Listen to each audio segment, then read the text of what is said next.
Hello everyone, welcome to another mini blog. আর এটা হলো 9th অগস্টের মিনি ব্লগ, মানে রাখির মিনি ব্লগ। তো সকালে উঠেই তো আমরা কিছু জিনিসপত্র অর্ডার দিয়ে দিয়েছি গ্রসারির, আর তার সাথে বিগ বাস্কেট থেকেই রাখি আনিয়ে নিয়েছি, কারণ অনেক রকম সুন্দর সুন্দর রাখি একদম ডিসকাউন্টে পাওয়া যাচ্ছিল।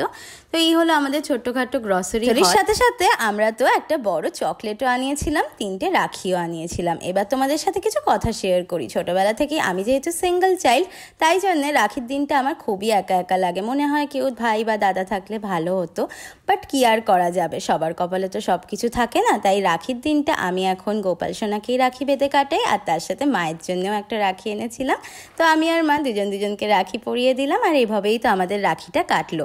তোমরাও কি আমার মতো সিঙ্গেল চাইল্ড? তাহলে অবশ্যই আমায় কমেন্টসে জানিও যে তোমরা তোমাদের রাখিটা কিরম ভাবে কাটো, একা নাকি বন্ধুদের সাথে নাকি ফ্যামিলির সাথে। যাই হোক, এরপর তো ডমিনোস থেকে কিছু জিনিস অর্ডার দিয়ে দিয়েছি। ভাই বা দাদা নেই তো কি হয়েছে, নিজের সকাল রাত নিজে মেটানোর মতো ক্ষমতার ইচ্ছে আমার দুটোই আছে। তো ডমিনোসের পেপি পানির পিৎজা আর স্টাফড গার্লিক ব্রেডটা ট্রাই করলাম, যে দুটোই দারুণ ছিল খেতে। আর এভাবে আজকে রাখির দিনটা কাটলো। See you in our next blog.